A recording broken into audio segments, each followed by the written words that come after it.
Hello, ഇന്നൊരു evening വ്ളോഗാണ്. അപ്പോൾ വൈകുന്നേരം ആയപ്പോൾ കുളിയൊക്കെ കഴിഞ്ഞ് വിളക്ക് കത്തിക്കാൻ നോക്കുകയാണല്ലോ. അപ്പോൾ തീച്ചൂടിനെ കുളിപ്പിച്ചിട്ടാണ് ഞാൻ വന്നപ്പോൾ അവന് വെള്ളത്തിൽ കുറച്ച് നേരം ഇരിക്കണം എന്ന് പറഞ്ഞു. വെള്ളത്തിലിരുന്നാൽ ചൂട് പൊന്തുന്നൊക്കെയാണ് പറയുക കേട്ടോ. അപ്പോൾ അവൻ്റെ വാശി കാരണം പിന്നെ ഞാൻ കുറച്ച് വെള്ളം ഒഴിച്ചിട്ട് ഇരുത്തിയിട്ടുണ്ട്. എന്നിട്ട് വിളക്ക് കത്തിക്കാൻ വെച്ചു. അപ്പോൾ കുഞ്ഞൊരു വിളക്ക് വാങ്ങിയ കാരണം ഇപ്പോൾ വെക്കാൻ എനിക്ക് പറ്റും കേട്ടോ. അല്ലെങ്കിൽ അവിടെ നിലത്ത് വെക്കുമ്പോഴൊക്കെ ഉണ്ണികൾ തട്ടാനും ഇതിനൊക്കെ സാധ്യതയുള്ളതുകൊണ്ട് ഒരു കുഞ്ഞു വിളക്ക് വാങ്ങി. ഇപ്പോൾ ജനലിൻ്റെ അവിടെ വെച്ചപ്പോൾ അതിപ്പോൾ സേഫായിട്ട് അവിടെ ഇരിക്കുന്നുണ്ട് കേട്ടോ. അങ്ങനെ വിളക്ക് കത്തിച്ച് വന്നപ്പോഴേക്കും ഉഷ്ണിച്ചൊരു പരിവായിട്ടുണ്ട്.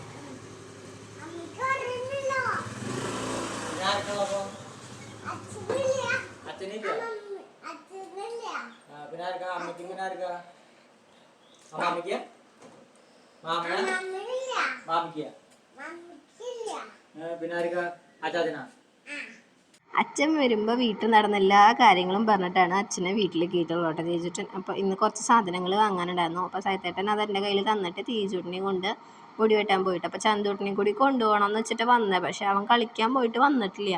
ഞാൻ ഇപ്പോൾ ലേറ്റായിട്ടാണ് കളിക്കാനായിട്ട് വിടുക. ചൂട് ഒന്ന് കുറഞ്ഞിട്ട്, സൂര്യനൊന്ന് പോട്ടെ എന്ന് വിചാരിക്കും. പക്ഷേ സൂര്യൻ പോയാലും ചൂട് പോകണില്ലല്ലോ ഭൂമിയിൽ നിന്ന്. അപ്പോൾ ഞാനൊരു 5-5:30 വരെ പിടിച്ച് നിർത്തും. ഒരു 3-3:30 ആകുമ്പോഴേക്കും അവന് കുട്ടിപ്പട്ടാളം വരും വിളിക്കാനായിട്ട്.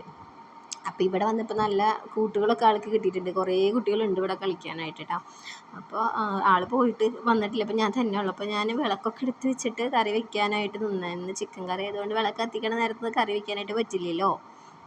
ചപ്പാത്തി ഇപ്പോൾ പാക്കറ്റ് ചപ്പാത്തി ആയിട്ട് വാങ്ങണത്. എനിക്ക് 2 ദിവസം ചപ്പാത്തി വീട്ടിലുണ്ടാക്കി കഴിഞ്ഞിട്ടുണ്ടെങ്കിൽ എനിക്ക് പിന്നെ കയ്യിന് ഇങ്ങനെ വേദന വരും.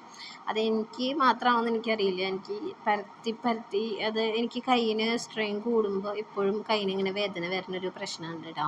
അപ്പോൾ അത് കാരണം ഞാൻ കൂടുതലും ഇപ്പോൾ ഈ പാക്കറ്റ് ചപ്പാത്തി വാങ്ങണത്.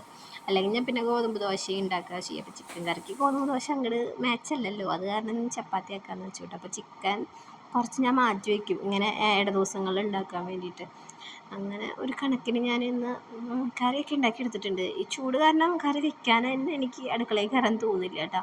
അപ്പോൾ തീജോടിന് ഇന്ന് ചപ്പാത്തി ആയതുകൊണ്ട് വലിയ ഇഷ്ടമൊന്നുമല്ല ആൾക്ക് കഴിക്കാൻ. ചോറാണ് അവനിഷ്ടം. പക്ഷേ ചന്തു ആണെങ്കിൽ നേരെ തിരിച്ചാണ്.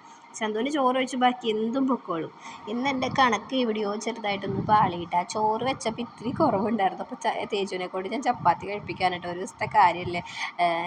വൈകുന്നേരത്തിന് ചോറ് ഞങ്ങൾ ആരും കഴിക്കില്ല. എനിക്കിഷ്ടമല്ല ചോറ്, ഇങ്ങനെ നിർബന്ധമുള്ള ആളല്ല. സാധാരണ ഡോക്ടർ പ്രത്യേകം പറഞ്ഞിട്ടുണ്ട് വൈകുന്നേരത്തിന് ഏതെങ്കിലും ഒരു നേരം ലൈറ്റ് ഫുഡ്. അപ്പോൾ ഉച്ചയ്ക്ക് എന്തായാലും ചോറ് കഴിക്കണോണ്ട് തന്നെ വൈകുന്നേരത്തിന് ചോറില്ല കേട്ടോ. അപ്പോൾ ഞാൻ വല്ല പുട്ടെന്തെങ്കിലും സെറ്റാക്കുക ചെയ്യുക. പുട്ടിന് അരിപ്പുട്ടല്ല കേട്ടോ, നമ്മുടെ ചോളം പുട്ട്, അല്ലാന്നുണ്ടെങ്കിൽ റാഗിപ്പുട്ട്, പിന്നെ എന്തോ ചാമര അങ്ങനത്തെ എന്തോ ഒരിതില്ല, അല്ലെങ്കിൽ ഓട്സ്, അങ്ങനെ എന്തെങ്കിലുമൊക്കെയാണ് പുട്ടായിട്ടൊക്കെ അങ്ങനെ എന്തെങ്കിലുമൊക്കെയാണ് സെറ്റാക്കാറ്. പിന്നെ ചന്തുട്ടിന് എന്തായാലും പ്രശ്നമില്ല, അവന് ചോറാവാണ്ടിരുന്നാൽ മതി. അങ്ങനെ അടുക്കളയിലെ പരിപാടികളൊക്കെ കഴിഞ്ഞ് കഴിഞ്ഞാൽ കുറച്ച് നേരം ഞങ്ങളിങ്ങനെ പുറത്തിരിക്കുന്ന ഒരു പരിപാടി ഉണ്ട് കേട്ടോ. അപ്പോൾ കുറച്ച് നേരം ഇരിക്കുള്ളൂ, അധികം നേരം ഒന്നുമില്ല. ഒരു അരമണിക്കൂർ ഇരുന്ന് പിന്നെ അപ്പം തന്നെ പോയി കിടക്കും കേട്ടോ. അപ്പോൾ കുറച്ച് നേരം ഞാൻ മസാജ് ചെയ്ത് തരാൻ ചന്തുവിനോട് പറയും. ചന്തു കറക്റ്റായിട്ട് ചെയ്യും. പക്ഷേ തീജ് ചേട്ടൻ ചെയ്യണം കണ്ടപ്പോൾ അവനൊരു കുട്ടി കുശുമ്പ് തോന്നിയിട്ട് വന്നതാണ് കേട്ടോ. പക്ഷെ അവൻ നല്ല അടിയൊക്കെ വെച്ച് തരും, കഴുത്തിനെ പിടിച്ച് പീച്ചും. ഇതൊക്കെയാണ് അവൻ്റെ പരിപാടികൾ. അപ്പോൾ ഞാൻ വേണ്ടാന്ന് പറഞ്ഞു കേട്ടോ. ഈവനിങ് തൊട്ടുള്ള കുറച്ച് വിശേഷങ്ങളാണ് ഞാൻ ഇവിടെ ഇന്ന് ഷെയർ ചെയ്തിട്ടുള്ളത് കേട്ടോ. അപ്പോൾ നമ്മുടെ വീഡിയോ ഇഷ്ടമായിട്ടുണ്ടെങ്കിൽ നമ്മളെ സപ്പോർട്ട് ചെയ്യാനായിട്ട് മറക്കരുത്. ബാക്കി വിശേഷങ്ങളൊക്കെ ആയിട്ട് നമുക്ക് അടുത്ത വീഡിയോയിൽ കാണാം. അപ്പോൾ ഇത്രയേ ഉള്ളൂ. Okay, by.